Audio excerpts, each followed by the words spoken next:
So it's all for play for still. I think so. Do you want to bet against us?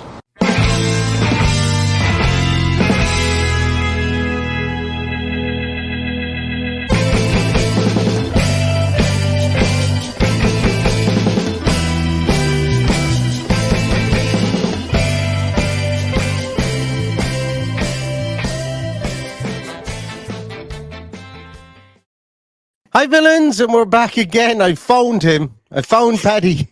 All of you were asking me what his opinions were on the last two games, because obviously Paddy wasn't on for a post-match for City or for Arsenal, and we found him and we got him. We got the crowd what they wanted, put it that way. And since it is Paddy's Pints, I've stocked up with an array of beverages and snacks here, because I'm going to do very little talking, I hope, in this podcast. But Paddy, Villa have got 6 points out of arguably two of the best three teams in the country of England. That's feckin' amazing. Well, I've kind of lost my grasp on the English language to find the right words to describe how incredible this last 4 or 5 days, whatever it is, has been, as we listen to the sound of whiskey hitting the bottom of the glass. That brilliant plop, as John B. Keane said, that lovely. I love the plop of it into the glass and the violent kick in the back of your throat as it goes down.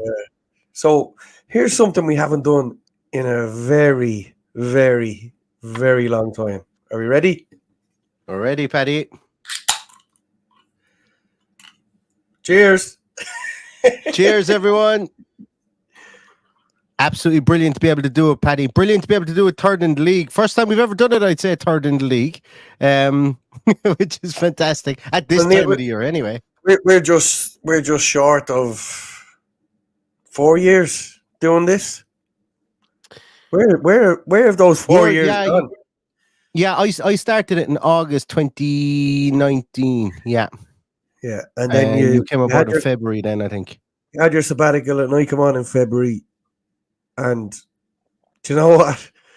To be here in this week that we feared the most and having gotten 6 points. And look, tonight's performance was never going to match what happened on Wednesday. Never going to happen.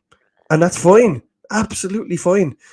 But it's the sign of an amazing team. And it's written in fucking Sharpies all around the world. It's a sign of a good team that plays mediocre but wins the game against good teams. You cannot take away from the fact that the most important thing is we have won the game. Nothing else matters. No stats, no fucking sourness from fucking Mikel Arteta, who, let's face it, why is Mikel Arteta allowed to sit in the stadium when he's suspended? Why do we have to look at that sour puss on our screens when Sky Sports feel like Arsenal are being hard done by? Bollocks. That didn't happen in the past. That needs to fucking change. If you've got a manager that's going to... and look, don't get me wrong. I'm all for passionate managers. I'm all for it. I love it. I love to see passion in managers. I love to see... And in fairness, you love to see managers calling out poor refereeing decisions too. Yeah, absolutely. Sure, that's what I do, really, isn't it? That's what I'm famous for. Remember you calling for Steven Gerrard to do it on a weekly basis when he was with the club, and he didn't. Yeah, and look, my son said to me at one stage of the match when it went to Arteta Cam, has Unai Emery ever been booked? And I went, I don't fucking remember. I remember one game he sent Paco up to have a go off the fourth official. I think Paco might have got a yellow card, or maybe he didn't. Maybe he just got a talking to it, but it was him that was in the. And that's just clever. That's just the way it is. But look, make no mistake. Thank you, Colin. Thank you so much. Thanks very much, Colin. Really appreciate it. Any donation like that keeps the podcast going, and we all know that we're not here for any money or anything like that. So anything you enjoy to the podcast, really, really appreciate it. We have done 4 years, near enough 4 years, and here we are, third in the Premier League. Now, this may not last forever. We may not be looking back in January, February and still be in the same position. But we're here now. So we're here to enjoy it. And we're right to enjoy it because, you look at my son who turned 18 in the summer, and he's no recollection. I'm glad you remembered, Paddy. He's no recollection. You look at someone like Max Stokes, who seems to be a stalwart for Villa. He's no recollection of us being this good ever. So, we actually spoke to him about it on our live podcast, and he was like, most of the time I've been following Villa, they've been mediocre at best. Yeah. And that's the sad reality. So here we are. We're enjoying life. Nobody's getting carried away. Nobody believed last Sunday when we were looking forward to these two fixtures that we were getting 6 points. It is absolutely incredible. Now, I know I didn't get a chance to talk about I spoke about it a little bit on the team sheet tantrum, and I'm a few points deep at this stage. Let's say a few points deep. But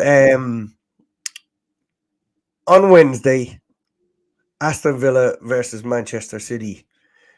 I am 32 years into supporting Aston Villa, and that was the greatest performance I ever witnessed. The greatest. And you saw the massive beating of Wimbledon back in '95. I was at that game. That's what I'm saying. Yeah, that was like what was it? 8-1 or something like 7-1. that. 7-1. Yeah. But to see how we bossed the game, how we took complete control, and they had no answer. We had Unai Emery bringing fellas on at times where he never bring people on. Like, he doesn't make substitutions. This is the guy that was front and center looking for the 5 substitutions, and he doesn't make them. But he tried his absolute best to disrupt us on Wednesday night and couldn't. We were just incredible. And it was too much to ask for a performance like that to happen again tonight in the space of 4 days. It just doesn't happen. It really doesn't. So to go out there tonight and just get us over the line on a 1-0 win is everything we've always dreamed of. This is the kind of thing that people that, you look at Newcastle getting over the line last year, getting into the Champions League, Leicester winning the league a few years ago. I'm not for 1 minute saying we're going to win the league or we're going to get Champions League, but we need to enjoy where we are because it's incredible, absolutely incredible. And look, it all comes down to one man, and I said in the team sheet tantrum, I'm so happy for Unai Emery today. He is front and center in my thoughts today because they didn't appreciate what they had when they had him, and they made a prick out of him. And now the 2 fingers are back up. I mean, from me saying that, he would never be that kind of man that would stick up the 2 fingers, except for your man that said good evening and asked him to take a video, and he put up the 2 fingers. And look, I didn't see that at all. Yeah. So here we are. It's 2023.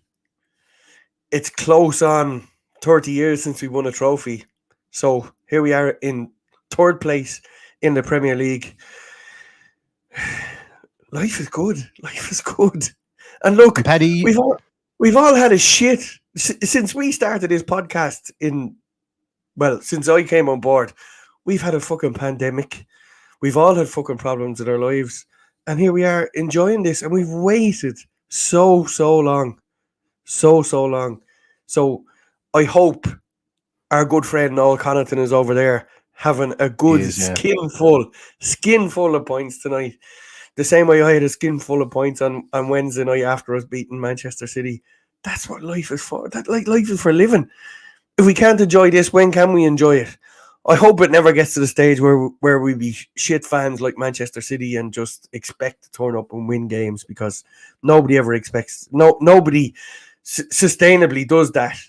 You can't turn up and expect to win games. And I hope the tide is turning. I hope this is Man City's coming into the Man United, although with the amount of money they have and the amount of money they're spending, it's it's probably not going to be the case. But I think they've done the league a favour this year in not strengthening as much as you would expect, and as a result, it has made it the most exciting league as we're here on the 9th of December. Probably the most exciting and tight top 6-8 teams in a very, very long time, I'd say. Absolutely. And Paddy, just like you did a can opening, I've just been sampling some lovely whiskey. It's the Jameson Stout edition, not sponsored or anything, but Jesus, that's a lovely whiskey.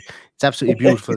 But I've got Guinness Nitro Surge now. Like every good Irishman, you chase your whiskey with a pint. I'm going to do that, Paddy, while you're talking. So if everybody could just indulge me for a moment. Is it the first time Guinness Nitro Surge has ever been done live on an Aston Villa podcast? Let's see if I make a mess of it. That's the big. I know my camera is jumpy. I don't know what the reason is for, but we'll see here. We'll see if I make a mess of it. Paddy, a couple of great comments there. I've started a couple of comments there. If you want to click in them there, I'd like to talk through them because a couple of them, there's a couple of starred ones there in the starred box. This is one you didn't star. I will get into the starred ones in a minute, but let's take a moment for our two owners who took a gamble on us in the championship. Yeah, and here we are. Third in the Premier League, and you know what? Wes and Nassif, sláinte. Absolutely, sláinte indeed. Sláinte indeed. From this, I'm finished my whiskey. I'm finished my quadruple or quintuple whiskey already. But a couple of comments there. Paul O'Neill, thank you so much. 10 points from City, Spurs, Bournemouth and Arsenal. Incredible. Up the Villa, enjoy the drinks, lads. And thank you so much, Paul, for that. And Jay also says, it really feels as though we're truly an elite side now. What a time to be a Villa fan. Look, we're going, as long as we don't lose at home, I think it's fair to say that we are an elite side. Because like, it's going to become a brain worm for. It's going to become a target in our back, but it's also going to become a brain worm for teams as well to go, God, we're going to Villa Park, you know. And when you look at the names of the people who've had those win records, like he's now equal Pep Guardiola, who is apparently the heir apparent or the anointed best manager to ever manage in the game. Next on the list is Alex Ferguson at 19, and then onwards and upwards. Like Jurgen Klopp is like 24. We've a long way to go there. I think it's 24, but. You know, just this manager is as good as it gets. It's as simple as that. Like, people can talk harsh shit about whether, is he elite, he's never won the Champions League or whatever. Many managers don't win the Champions League and are absolutely brilliant managers. Many managers win the Champions League. Like, if I was to sit down and have a conversation about who the best manager that ever managed in the game is, it's one of two people. And it's as simple as this. It's Alex Ferguson or it's Carlo Ancelotti, and everybody else is harsh shit in the conversation. But if we're talking about great managers that are on the go at the moment, there is definitely not more than 5 better managers in the world football at this moment in time than Unai Emery. And it's just common sense and factual. Like by every measurable metric, Unai Emery is absolutely he's absolutely top notch, and like if you were looking for a CEO of your company, and obviously if you're looking for a CEO of your company, maybe a football manager isn't the man to go to, but you know what I mean. If you're going headhunting, you're going to headhunt somebody who's taken a plucky winner, a plucky upstart, and made it an absolute massive entity. Villa may not be a massive entity, but we're bloody on the way to it if we can keep things going the way they are. And we'll have our ups and downs in the coming weeks. And there'll be games we'll lose, like the Forest game that we shouldn't lose. There'll be games we'll draw, like the Bournemouth game that we shouldn't draw. But we'll have fun doing it. And at the end of the day, our stock will be an awful lot higher than it would have been with the Steven Gerrard or with the Paul Lambert or any of those guys. And I don't know why I just dragged Paul Lambert's name out of the back of my mind there for that one. I don't want to sully him with Mr. Gerrard, but you know what I mean.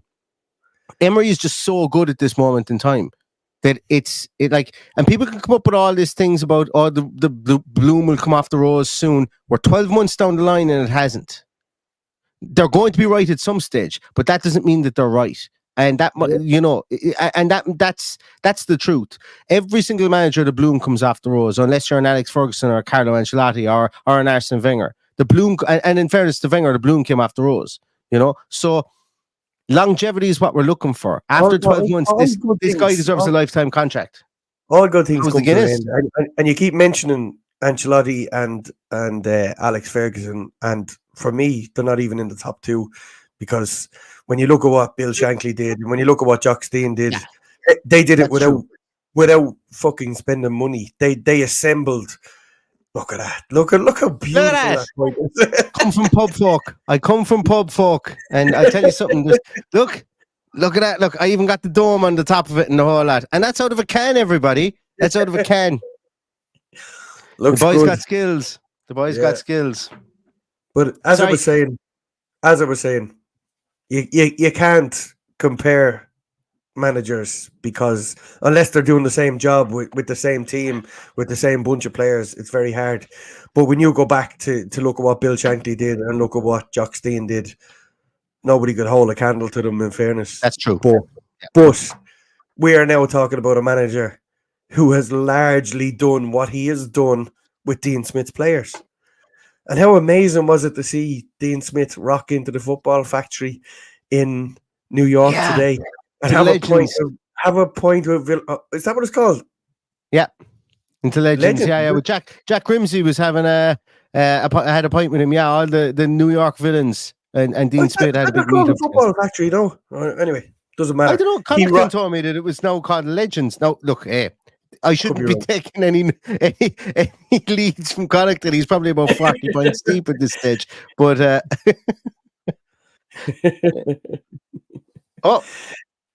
the future King of England has put up a brilliant post as well, up the Villa.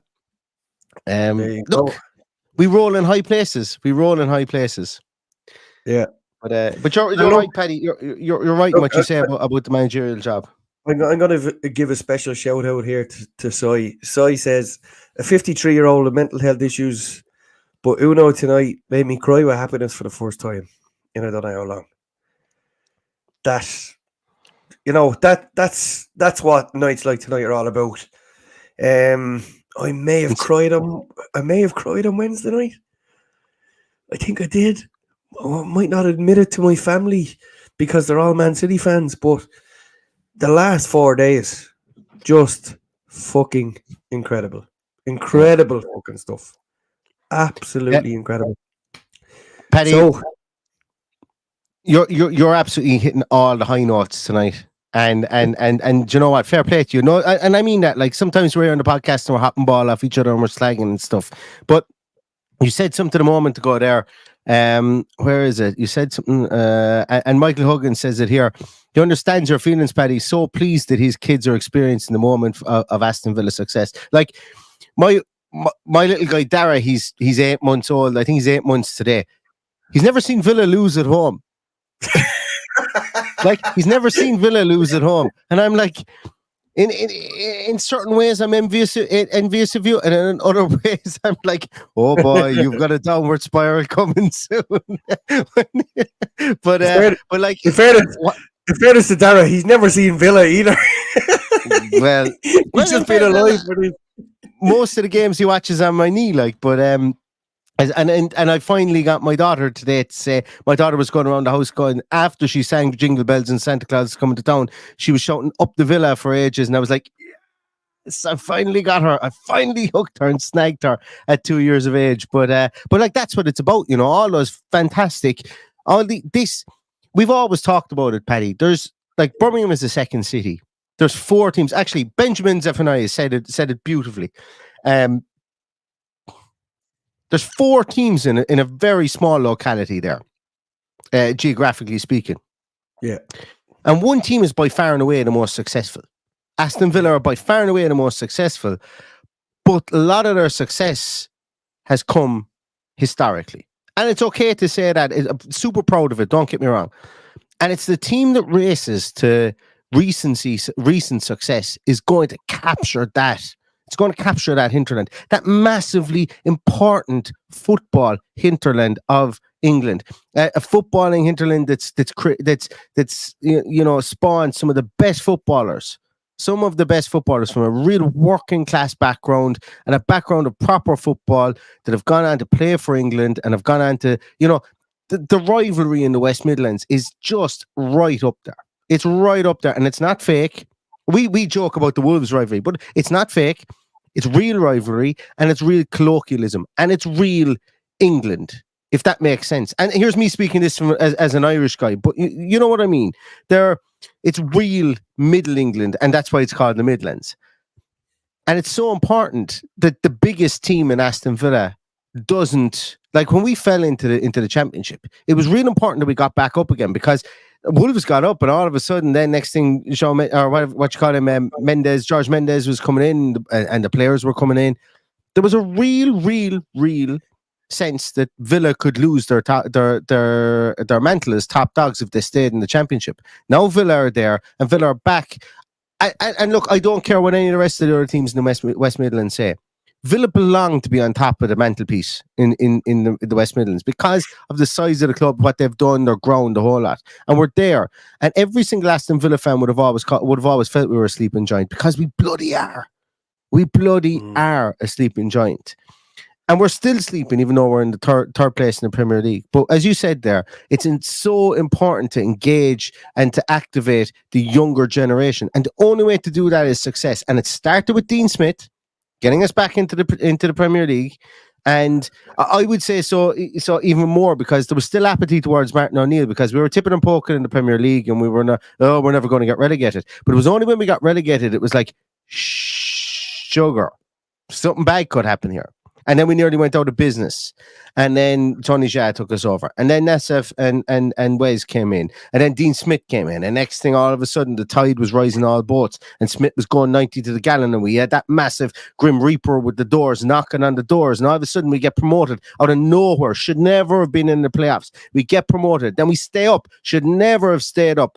Thank you, Hawkeye. Should never have stayed up. And then we have that brilliant start to the COVID season. 7-2 against Liverpool. Beating Arsenal. Beating Leicester 1-0 with the Ross Barkley worm burner. And then all of a sudden we fall off a cliff again, like teams, resurgent teams do. And then we build back up again under Unai Emery. And now we're here and we're third. And yes, we're going to fluctuate between third and fifth and third and fourth and third and sixth. And maybe we finish sixth this year. I hope we don't. And I don't. Statistically, I think it would be very difficult for us to do that based on what we've done before. But we're flipping flying at the moment. And what I'm saying is we've gone from here up to here where we belong, and we're going to bring a generation of people with us. And that's exactly what happened to Manchester United, the Manchester United of this world. It's exactly what happened to the Liverpools of this world back in the 70s and the 80s. Success breeds success. It brings people with you, and it brings a fan base that we know we can fill Villa Park. We know we can fill Villa Park twice over. And there will come a time when we're, like, obviously the North Stand is going to be done. There's going to be more seats in there. No one's talking about the badge anymore, Paddy. Nobody gives a shit about the badge. When was the last time you heard somebody talk about the lower grounds? When was the last time you heard somebody talk about the terrace view? When was the last time? And they're all valid points for people. But winning cures everything. It cures everything. And we're bloody winning now, and everybody's enjoying it. And please don't stop giving out about what you want to give out about the club. The club isn't perfect. Believe me, it's not perfect. But fuck it, it's fantastic at the moment to hear everybody's hugging each other. And that's my little soliloquy for tonight.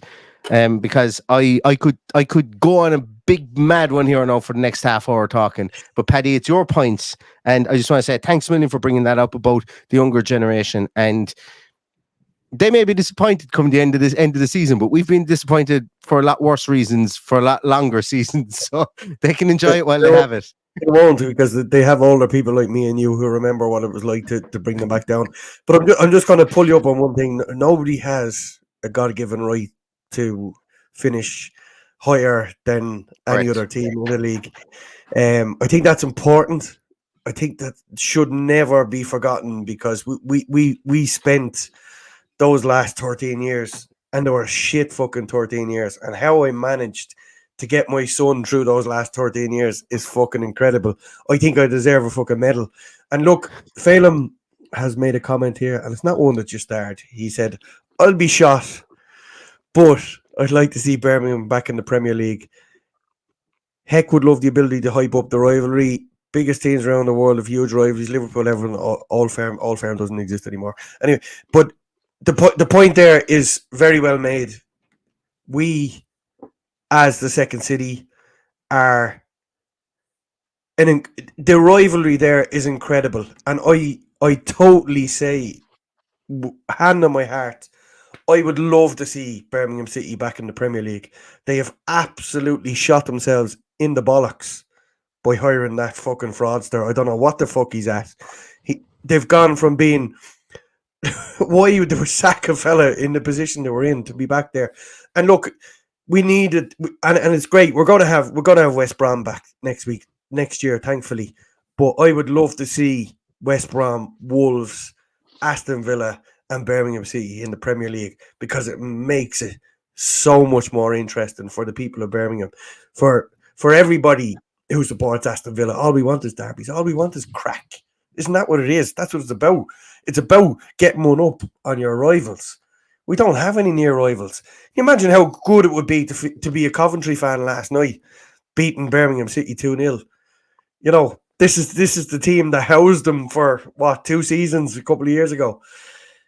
That's what football is all about. It's just all about these mad stories that come up, and here we are in our very own mad story, which is Unai Emery, who was let go by Arsenal. And I said, I don't know whether you got to listen to the team sheet tantrum, but I didn't get to listen to you after the match either. But all I wanted from today was to give something back to Unai Emery, to let him walk off that pitch today and go, look at me. This is my team. This is what I've done to this team. And that's what you've left behind. And you know, I don't like being a bollocks. I'd never send anyone a message and go, fuck you, Arsenal or shit, and we fucking be. I don't do that. I don't do it to anybody. But I came very fucking close tonight. I like Paddy, when I was doing the post match, there was a couple of Arsenal fans in there. It didn't bother me. I would love Arsenal fans to be in this chat now, and I'd hope they are. I think discourse is good. I've no problem if yes, I'll get hot under the collar or whatever like that. But we spoke about, like, after the Legia game, you know, and there was violence there or whatever like that. I will never get violent over a football game. Life's too precious for stuff like that. But when, you know, I've got a good mate that's an Arsenal fan. I was sitting in his house after the City game. He watched the City game with me. Fantastic friend, one of my best mates, and I will not rub it in. Like, I would not rub it in his nose. It would be against my nature to do so. I haven't even texted him, haven't even put it into our group or anything like that. But, you know, as I say, because they're still ahead of us in the league, and they've got a lot more fish to fry this season, as do we. And whatever falls at the end of the season falls at the end of the season. Arsenal are a fantastic football club. Like, when Arsenal had Arsene Wenger, they were my second team. Like, obviously loosely based. I know the second team thing is very hated, but like, they were just a beautiful team to watch under Arsene Wenger. And Arsene Wenger is one of the most misunderstood managers. Sorry, he was one of the managers whereby I think society turned against him way too early in his tenure, and he got too old. Like, he got too old, I suppose, and he said, "You know what?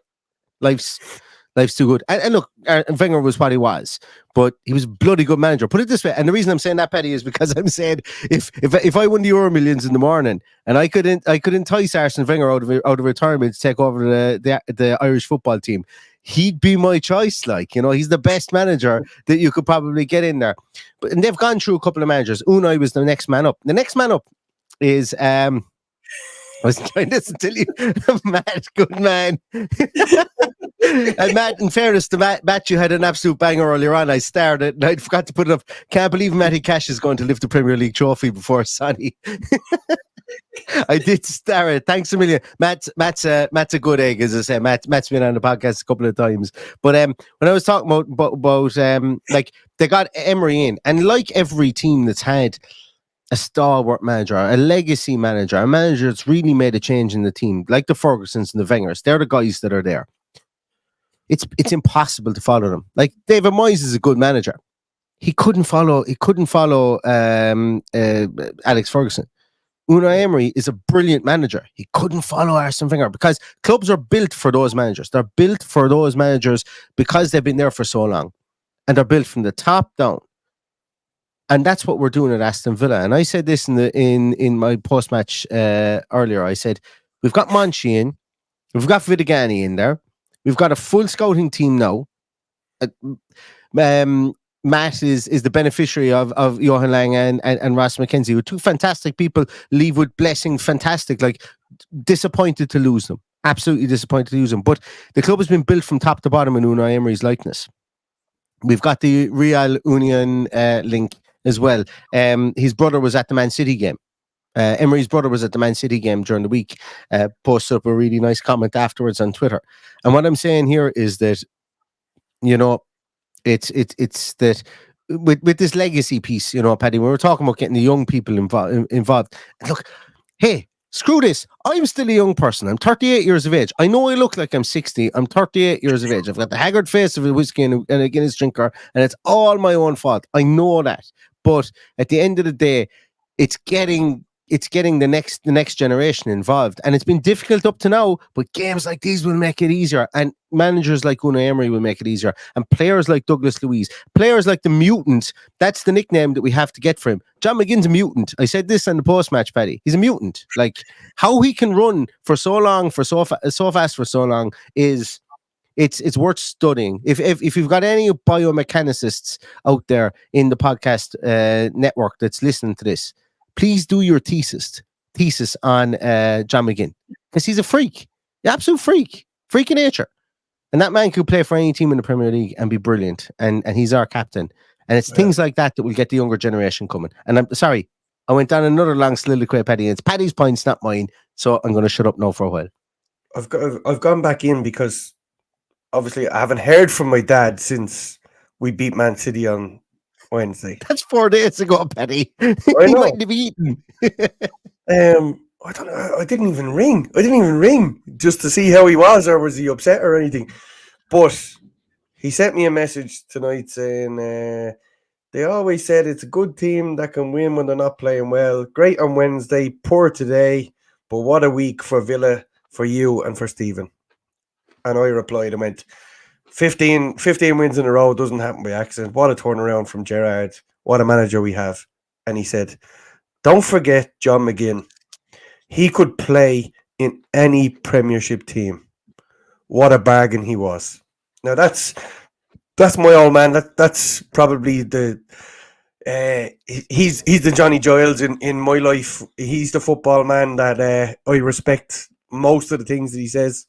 So absolutely adore him, obviously, but to come out with a comment like that for John McGinn for the last 2 games, what a fucking player. What a player we have. He's incredible. Absolutely incredible. John McGinn's kind of like Johnny Giles. Except he doesn't go like 9 without the late tackles.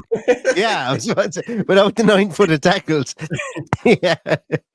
But he is. He's all over the place. Like he's John McGinn is actually, he's short in stature. He's charismatic. He's smiley. He's nice. He's a good captain. He's a leader. Yeah. He's actually very like him. No, and I never would have put the two of them together until you said it. But Patrick Senior came to our podcast in our live podcast in Dublin. And I'd like to think he thoroughly enjoyed it anyway. But your dad. Oh yeah. Oh, sorry. I thought you said Patrick Keelty. I was like, what?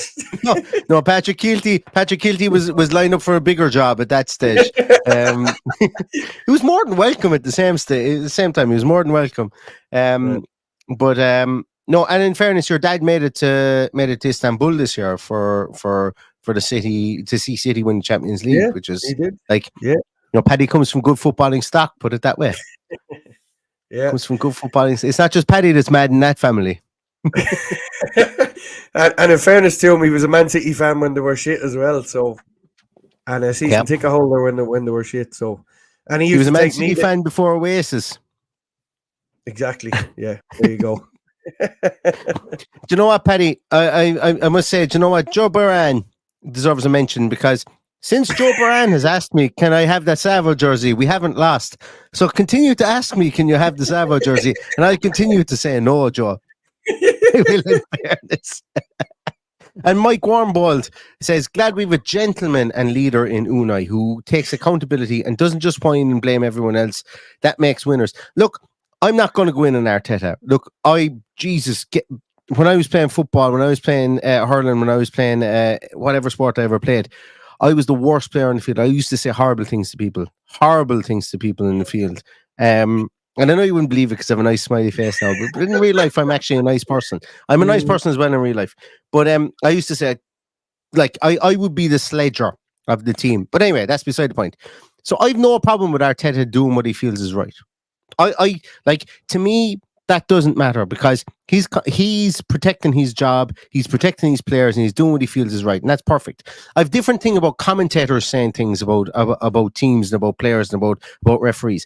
I've a different thing about that if you're being paid by Sky Sports to do it or you're being paid by TNT or whoever. Like, but I've no problem. Like, genuinely, I can call Arteta a whiner. That's no problem. But I respect him for doing it because he's protecting his players, and that's what good leaders do. But Unai's just fantastic in the way. And you know what? I used to think he played up to the fact that his English was poor, but his English is actually really good, and I think he's really articulate in speaking to the media. And I think that he comes into these things and he goes, I can lay my cards on the table because I'm confident in my ability. I can tell you what we did and what we didn't do. I can tell you that I don't believe that we're going to finish fourth because at this moment in time, we've only 15 games into the Premier League. We have not qualified for Champions League. And I think he's such a pragmatist in that in that fact that he can turn around and he can say, I will back myself to finish in the Champions League, but that's not the question you asked me. The question you asked me is, will we finish in the Champions League? And I think he's really cute with that, with his media appearances and what he does there. And look, we've all fallen in love with him. Like, come on, if I was a braver man, I would have pitched Unai to name my son. But I'm not as brave as Unai is. And Unai's done some fantastic things with this team, and he would continue to do them. And we've got January coming up. Which is the best thing of all. Like, do we see players come in the door? Like, one player that has been signed under Unai Emery started the game today. One player, Pau Torres. Another guy came on, Diaby. And Diaby. Oh, sorry, Tielemans. Yeah, Tielemans as well. Tielemans and Pau Torres. Diaby came on, and Alex Moreno came on. You know, like, it's not as if he's gone top to bottom with this team. He's taken what he's had and he said, lads, you all have something to offer here. And it's up to me to get it out of you. And that's why we've captain of John McGinn. It's just like he's great. I don't remember ever seeing Phelan. I want to sleep with him. I don't ever remember seeing Phelan in the comments before. But if there was anything that was going to fucking trigger me, it was somebody mentioning fucking Mark Lawrence. Talk about a dusty man, like. And Ireland centre half, Mark Lawrence and Paddy. Speaking of fucking sour pricks, you're going to put him in there? No, we might need him at some stage. We might need him for somebody. He always did hate us. Absolutely hate us. Did. Anyway, Neil, it is 10 past 10 on a Saturday night. I have a rugby game to watch that I didn't see earlier on. I haven't seen it either. No spoilers. I haven't seen it. I don't know what it wants to win or not. I found out the score. Not that it fucking matters, because the only thing that mattered today was that I got myself home for the team sheet tantrum and I got to see the match today and we fucking beat Arsenal. So nothing else matters today. Absolutely nothing. I just wanted to hammer home the fact that I adore Unai Emery. I adore how humble he is. I adore how he speaks about our magnificent club. And I am absolutely in love with the man. And I make no apology for it. If ever there was a man crush, I don't think I've ever had a man crush like I have for this man. He is incredible. What he has done to this team, bearing in mind that it's still basically Dean Smith's team with a sprinkling of others in there. And here we are, third in the league. Absolutely amazing. Absolutely blown away. You know, don't forget the youth. These are the people that fucking matter. If you see any kid walking around Birmingham or Limerick or Dublin or Galway or Sydney or Perth or Buenos Aires or New York or Acapulco or Rome or wherever, pat them on the head pat them on the head, give them a hug, because they have been through the fucking shit. And here we are out the other side. And regardless of whether we finish 6th or 8th or 2nd or whatever it is, this has been a joy to watch. These last 3 or 4 days will live with me for a long, long time. And I'm looking forward to watching the match back again. We are superb. Excellent. And you know what, Paddy, if you need to rock off, I've no intention of leaving the stream go, because I want to see, like, I've no problem getting drunk on the stream, like, not a problem. But I've got 22 messages starred here, Paddy. And sorry, like, there was 136 messages, and I'm go actually, on, go. I want to be I'll go 5 minutes more. Go on, go through the start messages. So there's an absolute ton of them there, and I love every single person that comments in here as well. And I will go back and read them all, but there's a couple of them there that just resonated with things that we saw. First of all, Patrick McGovern, thank you so much for your super chat. I really appreciate it. Kieran O'Callaghan, lads, I want to say something about Kieran O'Callaghan, because he's been a great mate. Like we talked about with the inception of this podcast, we can do this when we're getting a bit leery with a bit of drink in us, like whatever, we can do it. But this man's the most genuine person you will ever meet in your whole entire life. And he came over to Dublin for our podcast, and his son Ben, B6 Ben, is doing brilliant stuff as well in his channel as well. And Kieran's a good lad, an absolute star of the show is what he is, to be honest with you. And I like, we spoke highly of Una Emery, and I would speak as highly of Kieran O'Callaghan as well. And every time we come over to Villa, he's come and met us and stuff like that. So just a top guy, and fair play to you, Kieran. Fair play is what I would say. Have a pint on me, guys. Thank you so much for that. And Trevor B's a lovely fella as well, because he's come in and he said, what a great time to be a Villa fan, Neil. Can't beat the Guinness Nitro Surge. It's still, watch how it keeps its head, is what I want to say. Watch how it keeps it. Now, its head is, that's the head, but it's flying it, like, it's absolutely flying it. It tastes savage. I thought it would put the pubs out of business, but it didn't. And Amardus de Silva says, without training, they lack knowledge. Without knowledge, they lack confidence. Without confidence, they lack victory. That's a tattoo waiting to happen, Amardus. That's a flipping tattoo waiting to happen. Thank you for that. That's absolutely fantastic, because it actually sums up this Aston Villa team, because Unai Emery is such a detail-oriented man that is exactly what's... I think it's fair to say that's exactly what's happened, because they now have confidence. They now know that if they invite anybody into their ground in Villa Park, that they can, do you know what? If you come in here, it's up to you to beat us. Not up to us to beat you. It's up to you to beat us. And confidence is a huge thing from a sports person's point of view. You look at any golfer. When they're confident, they are winning. Like, they win tournament after tournament after tournament. You look at a darts player, when they're confident, they win tournament. And I know, and a tennis player, I know they're singular, they're individual events. But you go back to the times of when, I was going to say back when the All Blacks were dominant and they just played in a World Cup final. But when the All Blacks were dominant, it was their aura, it was their confidence that brought them through.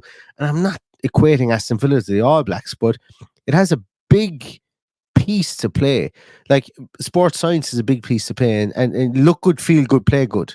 I said it about Leon Bailey. Leon Bailey is the epitome of a look good, feel good, play good. And that's not a negative, by the way, in case anybody thinks it is. That's a positive. Ronaldo is exactly the same. Cristiano Ronaldo is exactly the same. Look good, feel good, play good is Cristiano Ronaldo's. That's his thesis. And Bailey's been playing fantastic now, because everybody is their arm around him in Villa, and he knows he's loved, and he knows he's part of something special. So thank you very much for that. Del Boy, thank you very much. And thank you very much for the second one, Del Boy. Gentlemen, Del Boy was probably our first ever subscriber. Actually, probably after Kieran O'Callaghan, Del Boy was probably our second ever subscriber. If he wasn't our first, he was our second. And good man, Del Boy, I really appreciate it. And Philly D wants to bring up, so about our badge. I don't know. I don't care. We can have an arse for our badge for all I care. In obviously in homage to John McGinn, we could have a big 2 arse cheeks for our badge, and I couldn't care at this moment in time as long as we keep winning. So the badge for me is what it is. And Unai Emery, good man, Unai. In fairness, Unai always comes into the podcast and we agree and we disagree and whatever. And he's dead right here as well. He is dead right. But being humble, Brentford is a bogey team. Yeah. It is and it isn't. But Brentford have a great game in them every time they play a game of football. And we have to respect that. And Michael Huggins, who is one of the OGs in this podcast as well, is, I have to say, Michael Huggins, you've been one of the big supporters of this podcast, and I still have yet to meet you. And I hope I'm over, Michael. I'm over on the 19th of April. We have a lot of time now. We can do this between the two of us. We will meet up on the 19th, that weekend of the 19th of April. I'm over definitely for that weekend, and we will meet up because I'd love to meet you. But Unai Emery, I'd love to meet you too as well, by the way. if you're around that weekend, I don't know if you're going to be in the dugout for the Bournemouth game, but if you're around that weekend and you have a spare 5 minutes, I'd love to meet you too. But he's dead right. Have to be humble against teams like Brentford. Every team is a team in their own right. So Neil, thanks very much for that. I'm a little bit embarrassed because I mentioned that obviously the donations help the podcast, and they pay for. We've got subscriptions that need to be paid to put the podcast online and whatever. And a lot of people have donated tonight. That's not what I intended to happen. And on nights like tonight, it's important you mention the likes of Kieran, the likes of Del Boy. Del Boy's been a friend of mine for 25 years, or maybe a little bit more. 25, Paddy. That would make you about 29 if he was only a friend of yours for 25 years. Well, I was a little bit older when I met him. But like when you look at the likes of Rob Humble, who have just put donations into our podcast, and Matt Hallinan, who's Matt, over in Seattle. I think it's Seattle. Yeah. I think Matt. He's on the West Coast, yeah. So I hope we don't leave anybody else out with this, but I just wanted to say that we're so appreciative. We don't rely on them. We're quite happy to pay the subscriptions, but if anybody felt the need to do it, that's absolutely 100%. Fine. We hope that the people who obviously either can't afford it or don't feel the need, if you've got a comment in there, that we use every comment and not, let's not forget that we'll 100%. Yeah, nobody gets left behind here, because I have met in the last 3 years. Let's face it, Aston Villa have given me probably the best friends I could ever ask for. I couldn't put it into words. Oh, thanks, Paddy. and I said it to I met Steve Staunton in May, and I said it to him. I said, "There's my son. My son is called Stephen. I have met the most incredible people because you signed for Aston Villa, and thank you, and thank you to everybody that watches this podcast, because now we sit here third in the Premier League. We who knows, we might not get this opportunity to be this high in the Premier League again on our pod. Hopefully we are. Hopefully one day we sit here and we talk shite and cry down the microphone after winning the Premier League, because that would be fucking incredible. I'm not holding my breath or anything like that, but it would Paddy, be. We're third in the Premier League. We're third in the Premier League. This is incredible. We have all these people who are fucking amazing coming into our live streams week in, week out, donating money, leaving comments. It doesn't matter what it is. Once you're here, just keep coming. If you keep coming, we'll keep coming. You guys are the reason I bust my balls to get home today to get on the team sheet tantrum. I hate doing them on my own. I hate it. I make no apology for that, simply because Neil is the technical guy. Neil is the guy that drives the whole thing. I'm just here to give out to him when he fucks up and talk shite and slow him down and tell him all those things. And I was told the other night that when we have our next live podcast, did you just give the date away? I think you might have. Oh, shit. Fuck it, I think I might have, Paddy. Paddy, I'm not, Paddy, I've been known to give away secrets away. If anybody remembers our Nottingham Forest drunken podcast in the bedroom we were staying in that night, I gave away a lot of things that night. Yeah. The old verbal diarrhea fucking takes over. I was told, do not say the player's name, and all of a sudden then, bloom, blurted it out, of course. Yeah. Anyway. But I was told by somebody who may or may not be in the comments tonight, and you may have mentioned, he said, will you tell fucking Neil to remember he has a microphone in his hand? He doesn't need to shout. I love shouting. I love, but you know what? It's my own fault because my little 2-year-old daughter definitely is mine. Put it that way. I mean, like, you think I'm loud. And you guys have seen her behind me. She's my executive producer. She's the loudest person in the whole entire world. I mean, loud. And so if you think I'm loud, the next generation, they've got it up a notch. Colin Smith.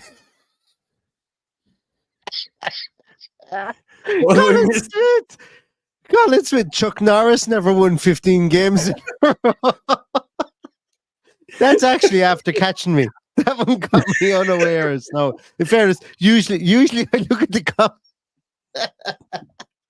That's one that needs to be added to the end of the Chuck Norris stuff. But I've 29 things starred now. Bog the Villain says, bit early for the communion wafers, Neil. I think they're the cheese and onion Pringles that I'm eating. So I'm going to continue to eat those in a minute. Kieran O'Callaghan says, the aforementioned beautiful man, Kieran O'Callaghan says, we won the league when I was 16, won the European Cup when I was 17. Ben is now feeling how I felt back then. Absolutely. That goes back to our comments about the younger generation, and they're so important to football clubs, specifically in northern towns in the second city of Birmingham as well. It's so important that we don't lose them to the likes of and I know that you're all brilliant parents and stuff like that, but we can't lose them to the Man Uniteds, the Man Cities, the Liverpools, and whoever else that come up along the way, and we need to come up with them as well, and that's fantastic. Jude McCarthy says, celebrating with a glass or two of Argentinian Torrontés, I think is how you pronounce it. I'm not a wine drinker at all. In honor of another clean sheet by our world number one and shithouser supreme debut, a Calvados later for Dean and Jude, you are a way more refined man than I am if you're drinking that stuff, because I think that's wine, but that could as easily be nice tea for all I know, because that isn't stuff that I drink normally, I'll be honest with you. I'm solely a Shane McGowan man. Someone put it in the comments earlier on, Shane McGowan RIP, and Shane McGowan RIP is right. I'm a whiskey and Guinness man. I lay off the 100 acid tablets that his missus said in the eulogy. I don't do those much, but I definitely don't do those, but that seems like a very, very dignified night to have. And Jude, I salute you for it as well. And Darren Savage says a pint of Guinness is a thing of Guinness is a thing of beauty. And look, the head is still staying. I'll tell you one thing: the Guinness Nitro Surge is absolutely fantastic. Music Junkie is in as well. He said, "Who said whiskey was a good idea?" Before we move on, big shout out to Darren, who has our youngest podcast listener, Caden, is his son, who we met the last time you were over. So lovely people. That is a man doing God's work, keeping a young man a Villa fan at his age. So we salute you, Darren. And Neil is heading into that battle with his two kids. I've successfully navigated my two kids out the other side when, well, they're both teenagers, but one's an adult. And my 13-year-old daughter got out of bed this morning with a Villa shirt on, and I was so fucking proud, and it's amazing. So there you go. Anyway, we're all good. Brainwashing is a great way to... But thank you to Darren and Caden, who regularly watch the podcast, and I appreciate it. And do you know what? If anybody is ever in the Aston Inn and Darren goes, hey, come on, do you know what we do? We'll have a game of snooker. I'll leave it at that. Don't take him out for money. I'll leave it at that. If you want to take him on for money, take him on for money. Look, I'd never, ever knock a fella's side hustle on the side, on the head. I'd never do it. But all I'll say is, just remember what Neil said to you. Just remember what Neil said to you. Martin Simpson says, I'm on the second bottle of Californian Red and feeling good. Sláinte. Well, I'm 3/4 of the way down a bottle of whiskey. I have a nitrous surge in me as well. So I'm going to be the loudest man in Ireland going into fucking bed in about an hour's time. And Sean, thank you so much for that, Sean. Points for the lads. Much obliged. No, much obliged for you, Sean. Thank you very much for that. Really, really appreciate it. Appreciate it, Sean. Thank you so much. Amaras is back again. He says coffee is number one. Possibly. I think that was for the manager. That's okay. Manager. That's okay. And I said manager. I was thinking more recent times. So, but yeah. There's a lot of great managers. As I was saying, that's why I'm here, to bring you back down to earth with. And in fairness, he's brought Cluffy back into it, and I had obviously Bill Shankly and the one and only Jockstein in there as well. So it's it's an all round podcast, and thankfully I'm a few years older than you, and I remember some of this stuff, and I'm able to. I know take it back down a bigger thing. And look, I'm a big advocate for trophies being won as opposed to bought, and that's what kills me about the likes of Fergie and Ancelotti and Klopp and whoever that is. And I don't think Fergie bought many trophies now, in fairness, but that's a whole different podcast. That's a whole different podcast. Yeah, let's keep that for the off season. Let's keep that. Jesus, that's a great fucking podcast for the off season. But Robert Smith says another topic that's close to your heart. I'm a Leon Bailey fan, quickly becoming an Aston Villa fan. McGinn might be my second favorite player in the world, right? Make 90 minutes look easy. Rob, thank you so much for tuning in. There was a time, and the reason I started this comment was, there was a time we used to get an awful lot of, and Rob, apologies, I don't know if you're Jamaican or not, but we used to get an awful lot of Jamaican people tuning into the podcast, because there was a time when we were, I'm not going to say we were anti-Leon Bailey, we were calling it as it is, as how he was in a Villa shirt. No, there was times when we were very negative about him, but that's how we felt. We can now turn around and say we're very positive about him, because he's he's like his ball retention at the moment is night and day to when he came to Aston Villa. When he came to Aston Villa, he was loose touches all around the place. Now he's an absolute, now you give him the ball, it's stuck to his foot. And today he was very good as well. And the first half he put in, Paddy, I don't know, do you remember it? There was 3 times in the first half where he did this thing that I've never seen him do before. This little sneaky poke from behind the player and poke the ball away from them. And he's never been that player, that winning the ball back player. But he did it brilliantly today, and he knew he had to do it, because when he poked that ball, it went to Tielemans. I'm nearly certain it went to Tielemans every single time. And I think there's something in that. I think that's training. I think that's coaching. I think that's Unai's stamp on him. Look, I was the guy who went all in on this guy, because I didn't believe he would ever get to where he is. And that's okay. That's my opinion. I take none of it back. It took him 2 years, and here we are with this guy in the first half. He was fucking unplayable. He was unplayable on Wednesday night as well. Absolutely fucking unplayable. So here we are with this guy now who is probably demanding a new contract, as a couple of people have said in the content.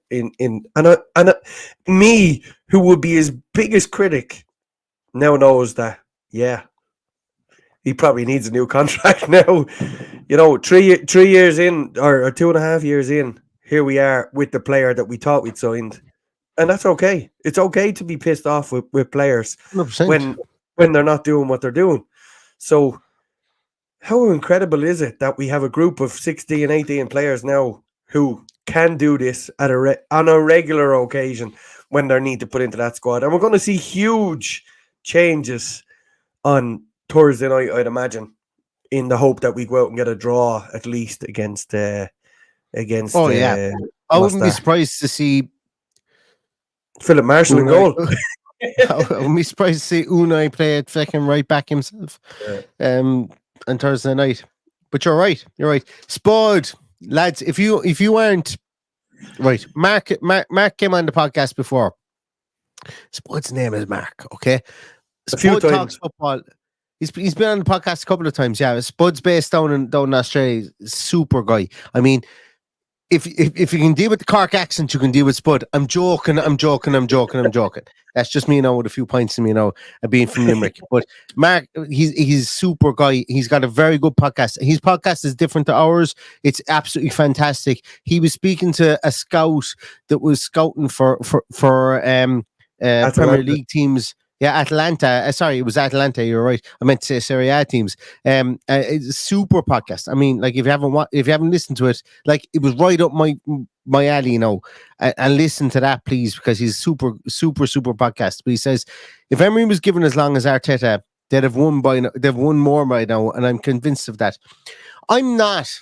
Mark, and I give you a massive talk, and then I turn around and I disagreed with you. And the reason I say I'm not is because I don't think they ever bought in to him. I think they were still always pining for Arsene Wenger, and they never there was boardroom upheaval between. Obviously, David Dean had gone a couple of years ago. Kroenke was still there. And Kroenke is what he is with the LA Rams, and he's what he is with Arsenal at the moment. And there was Usmanov, and there was everything there. I don't think if Unai Emery was given until now that there would have been change. I think they needed a big name like Unai Emery to come in there, and for them to have to get rid of him. I think that's what the club needed for an Arteta to come in, because I think nobody had. I genuinely think nobody had their hands in the wheel for when Unai Emery came in there, and he looked at it and he went, "Whoa, shit!" Like Nicolas Pepe coming in for 60 million. That's been pinned on Unai Emery. I'd love to read Unai Emery's memoirs. That can't be pinned on him. There's no way a player like Unai, there's no way a manager like Unai Emery wanted a player like Nicolas Pepe. There's no way in the world. But it just happened under his watch. And I think there's a lot to come out there as well. But Spud, I flipping love you, and you're a deadly man, and we will have you on the podcast again. And if you're not listening to Spud Talks Football, it's a super podcast. And you should be listening. And it's part of the Sports Social Podcast Network as well, which is fantastic, which we're a part of as well. Some great stuff in there with very topical stuff like Wrexham. Great guy. To my heart. Yeah. Some great people on there. Really enjoy his podcast. If he had been awake earlier on, because he lives in Australia, he would have been on the team sheet tantrum with me. Yeah. But Mark is a great guy who I speak to on a daily basis. And go follow his podcast. And Mark also asked, did any of you see Tony Adams' analysis afterwards? Unbelievably complimentary of our performance against Arsenal. Said it was a defensive masterclass from us. Do you know what? Adams is a loose cannon. Lest we forget that Tony Adams was involved. Paddy, you might tell me am I wrong in this, but I'm 99.9% certain. Did Tony Adams try and rob a post office one time? I'm going to Google this. That's an awful thing to say. I think he was. Tony Adams post office. Wait a minute, no. This could go anywhere. And I hope it doesn't end up in court. That's all I can say. Yeah, 100%. Yeah. Tony Adams was he was joking apparently, and he was trying to look. I'll let you go to it. Anyway, I'm moving swiftly along. Tony Adams has been known to be a live wire with lol is exactly. Scott wants to know what whiskey you were on there. I said it a minute ago. I said Jameson, the Stout Edition. Now that bottle was full. In case any of you want to know, that bottle was full beforehand. But Google Tony Adams post office. That's what I'll say. No, a slander laws. Tony, if I'm wrong, I'm wrong. I'm wrong. I don't mind. But a fantastic player. Just a brutal manager. Absolutely brutal manager. But fair play to him for saying that we were top of the pile today in our defensive endeavours. Unai Emery came back in and he said, "Paddy, you've the wrong sleeve badge on. We have suspensions now." But Unai came back in. He came back in a while ago. I never started. He said, Champions League. You need Champions League on, Paddy. But you know what? You You need know a what's Champions happened League badge. I got this put on when I was over for the Legia Warsaw game, and it's actually coming off already. Can you see it? It's coming off. Look, yeah. But Paddy uses Nope. fabric softener. I wore it for the first time on Wednesday night, and then it was in the wash, and I put it on for the match today rather than let it go through the wash. So this could become a very fucking smelly shirt very quickly.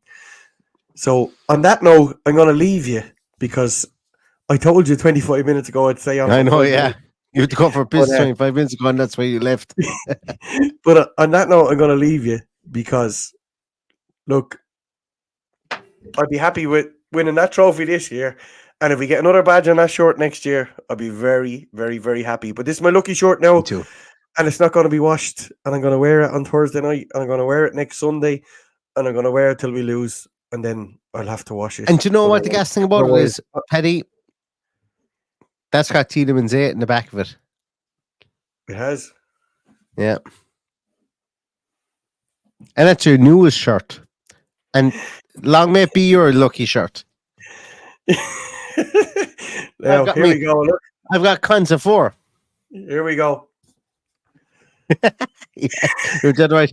And do you know what, Kieran? We aren't even approaching how bad we were up on stage for our live podcast. That was the worst of all. Well, you're not Um, shouting yet anyway.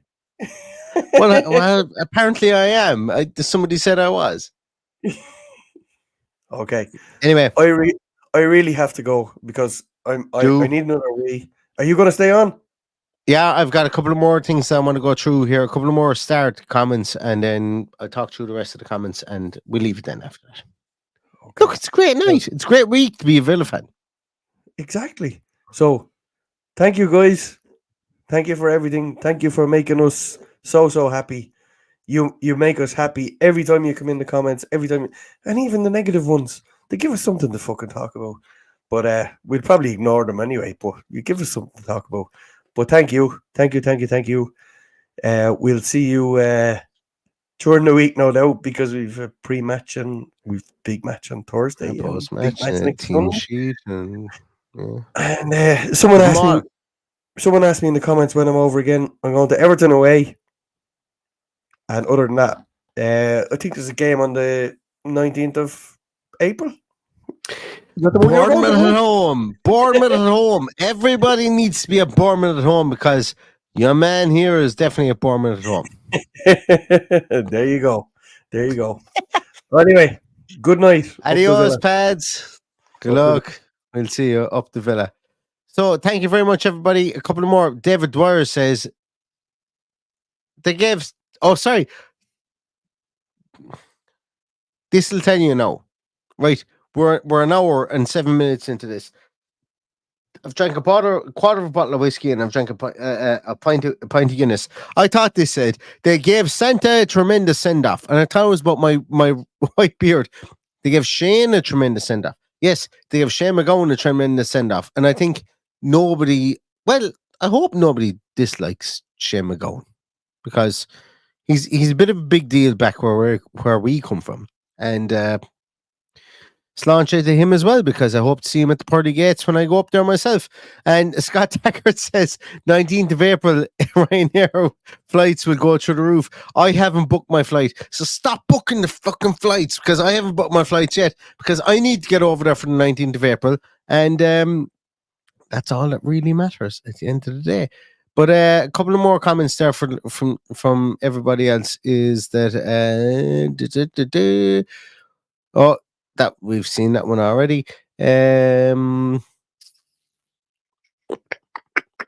yeah, we've seen that one as well. Do you know what, Daniel?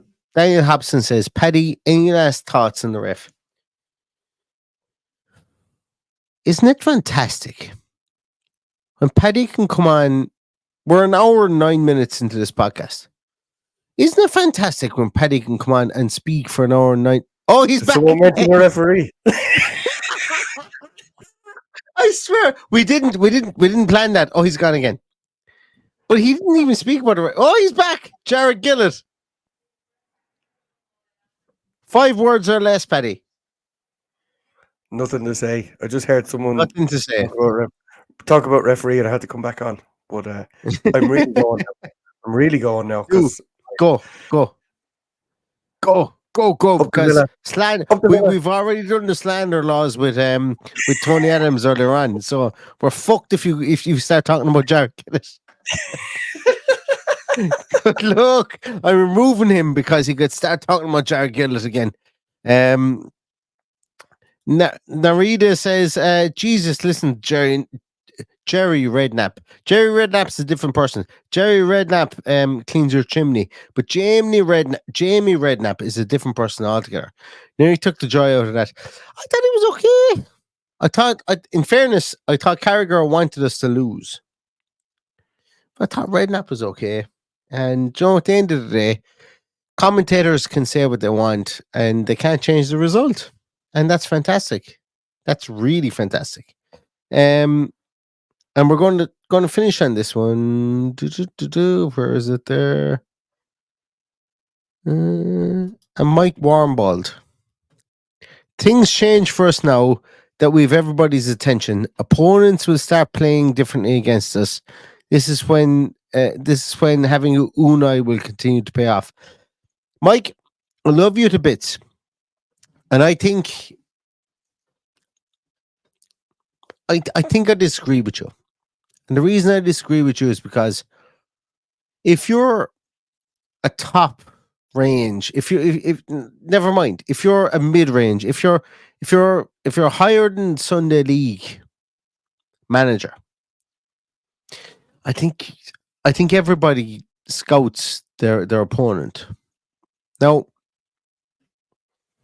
I could be wrong in this because we've seen Premier League teams come out and let it roll down their leg a lot of times.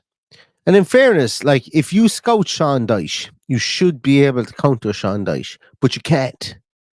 You can't counter Sean Dyche. And Sean Dyche is like his tactic is what his tactic is. It's always been the same. It will be the same until the day he grows hair on his head, and he will never do that again. It'll be the same forever. And you're in a way you're right in what you say, Mike. But what I'm commenting on here is the frivolity of football in itself. No, hey everybody, take a seat and talk. This is what I'd be like now if you met me in the Aston Social or after a Villa win. This is what drunk Neil looks like. But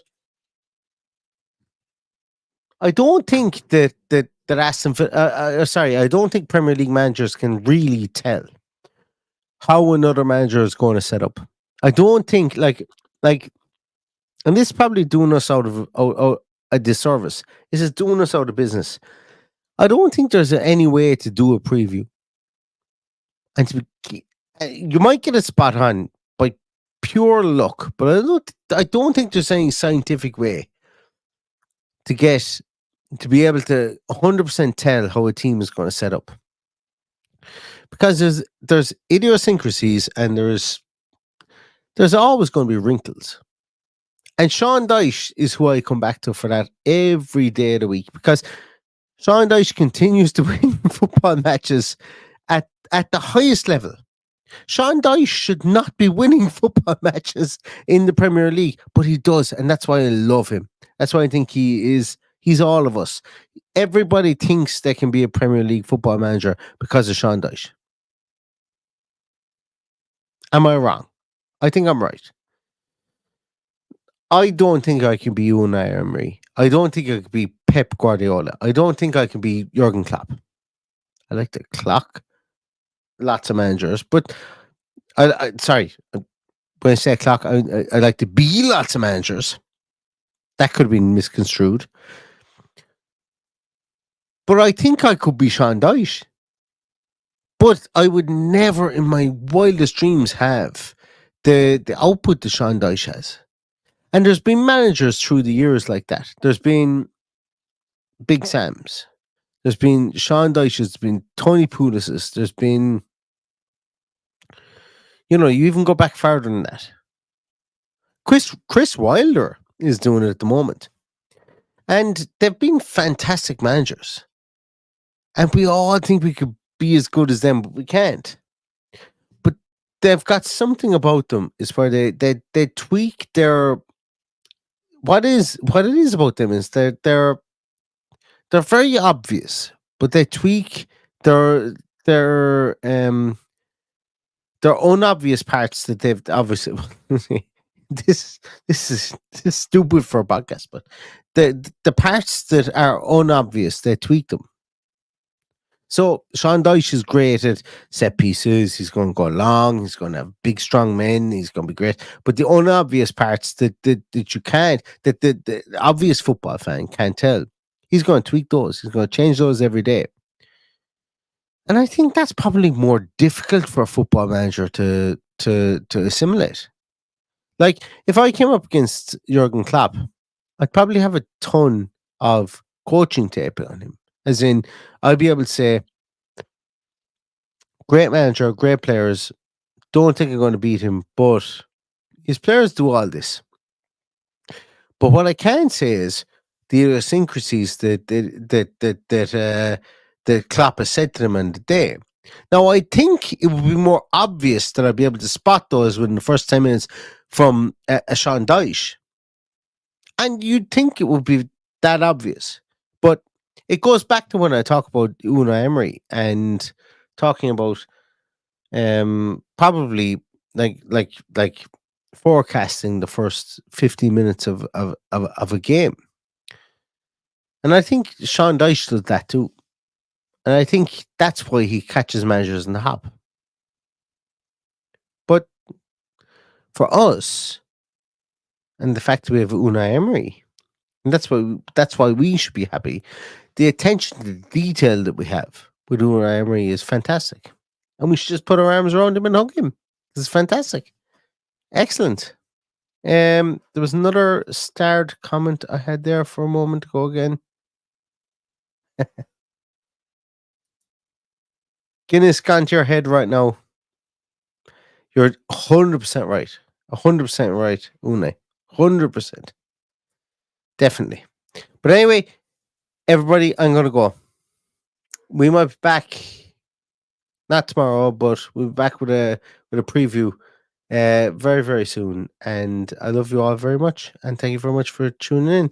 And in the meantime, everybody stay safe, stay healthy. And all I have to say is up the villa.